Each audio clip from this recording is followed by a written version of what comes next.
अब हम लोग देख लेते हैं क्वेश्चन नंबर 3।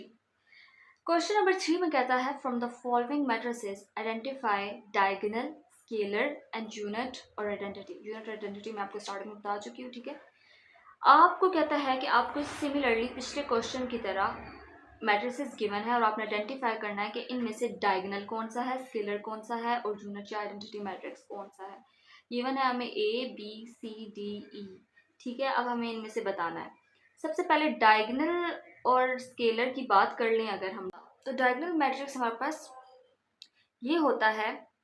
डायगोनल मैट्रिक्स की डेफिनेशन हमें ये कहती है, डायगोनल मैट्रिक्स के नाम से जाहिर हो रहा है कि हम डायगोनल की बात करेंगे। इसमें डायगोनल जो एंट्रीज होती है, मैंने आपको बताया था, जो इस तरह से लिखी होती है ना, मतलब इस तरह से, ये इस तरह से, ये जो होती हैं ये डायगोनल एंट्रीज होती हैं हमारे पास। इस तरह से जो इस अरेंजमेंट में होती हैं, यहाँ पास क्या होती हैं, ये हमारे पास डायगोनल एंट्रीज होती हैं, ठीक है। तो डायगोनल मैट्रिक्स की डेफिनेशन हमारे पास ये है कि जो डायगोनल एंट्रीज हैं हमारे पास, जैसे कि यहाँ पर 4 और 4 हमारे पास क्या है, डायगोनल एंट्रीज हैं, कि जो डायगोनल एंट्रीज हैं हमारे पास, कम से कम डायगोनल एंट्री में एक एंट्री ऐसी होनी चाहिए जो नॉन जीरो हो, मतलब कि वो जीरो ना हो, ठीक है। अब ये भी हो सकता था कि यहाँ पे भी जीरो हो जाता है, इस 4 की जगह भी इधर भी जीरो हो जाता है, ये सारे जीरो हो जाते, तो ये हमारे पास डायगोनल मैट्रिक्स ना रहता। क्यों डायगोनल मैट्रिक्स ना रहता? क्यों? क्योंकि यहाँ पे सारे जीरो हो गए, कोई एक नंबर भी ऐसा नहीं था डायगोनल एंट्री के अंदर जो कि जीरो ना हो। लेकिन अगर यहाँ पर जीरो जीरो और ये वाला 4 भी जीरो हो जाए और ये वाला 4 4 ही रहे, तो ये डायगोनल मैट्रिक्स होगा। क्यों? क्योंकि हमने कहा है डायगोनल मैट्रिक्स की डेफिनेशन ये है कि एटलीस्ट कम से कम एक नंबर ऐसा हो डायगोनल एंट्री के अंदर जो कि नॉन जीरो हो, ठीक हो गया। तो ये डायगोनल मैट्रिक्स की डेफिनेशन है। अब ए जो है वो मेरे पास डायगोनल मैट्रिक्स है। क्यों? क्योंकि इसके अंदर जो है वो नॉन जीरो डिजिट्स मौजूद हैं, 4 और 4, तो ये मेरे पास क्या है, डायगोनल मैट्रिक्स है। बी को देखूँ, ये भी डायगोनल मैट्रिक्स है। वाई बिकॉज हमारे हमारे पास यहाँ पे क्या है, 2 एंड -1, तो डायगोनल एंट्री के अंदर हमारे पास जीरो नहीं आ रहा और एटलीस्ट एक डिजिट होना चाहिए। यहाँ पे हमारे पास 2 डिजिट है एंट्रीज, ठीक है, 2 और -1, तो हमारे पास क्या है, ये भी डायगोनल मैट्रिक्स है। इसी तरह अगर हम लोग सी को देख लें, तो सी भी हमारे पास क्या है, 1 1 आ रहा है, मतलब कि नॉन जीरो नंबर नहीं है। तो हम लोग क्या करेंगे, ये भी हमारे पास क्या होगा, डायगोनल मैट्रिक्स होगा। एटलीस्ट नॉन जीरो डिजिट होना चाहिए किसके अंदर, डायगोनल एंट्रीज के अंदर, तब डायगोनल मैट्रिक्स होगा, ठीक है। इसी तरह 3 को देखो, तो डी को देखो, तो डी भी क्या है, मेरे पास डायगोनल मैट्रिक्स है। वाई, ये सारी तो जीरो हो गई, ये डायगोनल एंट्री थी। डायगोनल एंट्री के अंदर एक एंट्री ऐसी होनी चाहिए जो नॉन जीरो, तो 3 जो है वो नॉन जीरो है, एक ही है बट है, तो ये क्या है, डायगोनल मैट्रिक्स है। सिमिलरली अगर हम ई की बात कर लें, तो ई को देखो, 5 - 3 0 0 1 + 1, इसको सॉल्व करके लिख लो सिंपल, 2 0 0 2, तो हमारे पास क्या हो गया, ये हमारे पास क्या आ जाएगा, डायगोनल एंट्रीज की ये बन रही है हमारे पास। तो ये डायगोनल एंट्री में हमारे पास नॉन जीरो डिजिट है, तो हम क्या कहेंगे, ये हमारे पास डायगोनल मैट्रिक्स है। तो आप सोल्यूशन के अंदर ये चीज लिखोगे कि डायगोनल मैट्रिक्स हमारे पास कौन कौन से हैं, ए बी सी डी ई, जितने मैट्रिक्स गिवन है वो डायगोनल मैट्रिक्स हैं, ठीक हो गया। ये चीज आप कंफर्म करोगे। अब आपने क्या करना है, अब आपने बताना है स्केलर मैट्रिक्स क्या होता है। अब आपने क्या बताना है कि आपके पास स्केलर मैट्रिक्स क्या होता है। स्केलर मैट्रिक्स वो मैट्रिक्स होता है, इन्होंने इधर ए और ई को स्केलर मैट्रिक्स कहा है। स्केलर मैट्रिक्स वो मैट्रिक्स होता है जिनकी जो डायगोनल एंट्रीज होती है ना वो सेम हो, जैसे कि 4 और 4 ये डायगोनल एंट्री सेम है।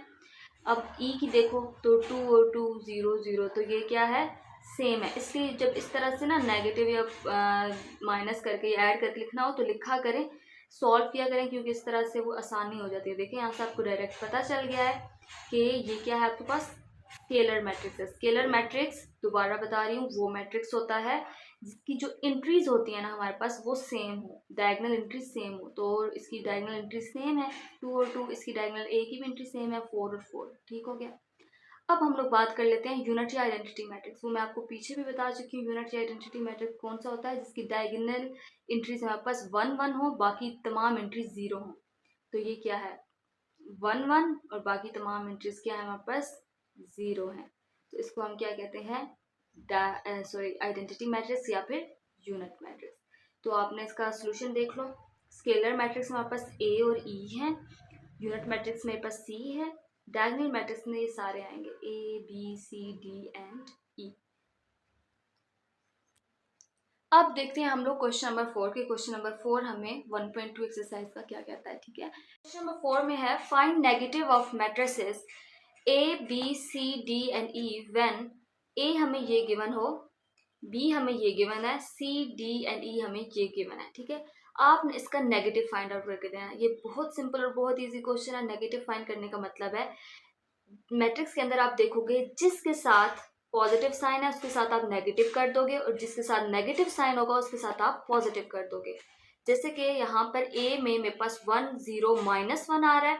जब मैं इसका सोल्यूशन लिखूंगी, मतलब आंसर लिखूंगी, तो मैं लिखूंगी -1, जिसके साथ कुछ नहीं होता उसके साथ पॉजिटिव साइन होता है। तो इसके साथ -1, 0 के साथ तो कोई साइन नहीं आता, तो 0 एज इट इज आएगा। और ये जो -1 था क्वेश्चन में, आंसर में +1 आएगा। क्यों? क्योंकि हमें फाइंड नेगेटिव करना है, ठीक है। नेगेटिव ऑफ मैट्रिक्स किस तरह फाइंड करते हैं, जिसके साथ प्लस होता है उसके साथ माइनस लगा देते हैं, जिसके साथ माइनस होता है उसके साथ प्लस लगा देते हैं। अभी हम इनका सोल्यूशन फाइंड आउट कर लेते हैं। अब आप लोग क्या करना है, हम लोग सोल्यूशन के साथ इसको देख लेते हैं। हमें पता तो चल गया कि नेगेटिव ऑफ मैट्रिसेस किस तरह से फाइंड करते हैं, ठीक है। आप क्वेश्चन के ऊपर देखते जाओ, मैं नीचे सोल्यूशन बताती जाती हूँ, ठीक है। अब देखो हमारे पास क्वेश्चन के अंदर ये वाला 3 जो था वो पॉजिटिव है, ठीक है, और ये जो 1 है वो नेगेटिव था। बाकी 2 और 1 भी पॉजिटिव थे। तो हमने क्या किया, जो पॉजिटिव थे उनके साथ नेगेटिव साइन लगा दिया, जो नेगेटिव थे उनके साथ पॉजिटिव साइन लगा दिया। तो आंसर क्या आया, -3 1 -2 एंड -1। सिमिलरली विद सी, सी में सब पॉजिटिव थे तो इन सब के साथ नेगेटिव साइन आ गया, -2 -6 -3 -2। जबकि हमारे पास क्वेश्चन के अंदर आप देखोगे तो वो हमारे पास क्या है, पॉजिटिव हैं सारे। इसी तरह अगर हम डी को देखें तो डी में हमारे पास ये 2 जो टर्म्स थी वो नेगेटिव थी, बाकी ये 2 पॉजिटिव थी। तो अब आंसर में उलट हो जाएगा, ये 2 पॉजिटिव हो जाएंगी, ये 2 नेगेटिव हो जाएंगी, ठीक है। साइन चेंज हो जाएंगे। बेसिकली हम साइन ही चेंज करते हैं नेगेटिव ऑफ मैट्रिसेस के अंदर। ई में क्या होगा, -1 5 -2 एंड -3। वैसे ये क्या था, +1 -5 2 एंड 3। जब आंसर लिखा तो ये -1, ये +5, ये -2, ये -3, ठीक हो गया। तो ये हमारे पास था negative of a matrices find out कर। हाँ जी, तो बच्चों आज हमारा क्वेश्चन नंबर 4 एंड 5 जो है वो हमारा कंप्लीट हो गया एक्सरसाइज 1.2 का। आई होप आपको समझ आ गई होगी, क्योंकि ये बहुत ज़्यादा इजी था। अगर फिर भी कोई क्वेश्चन है तो आप मेरे कमेंट सेक्शन में मेरे से बात कर सकते हैं, मुझसे पूछ सकते हैं, ठीक है।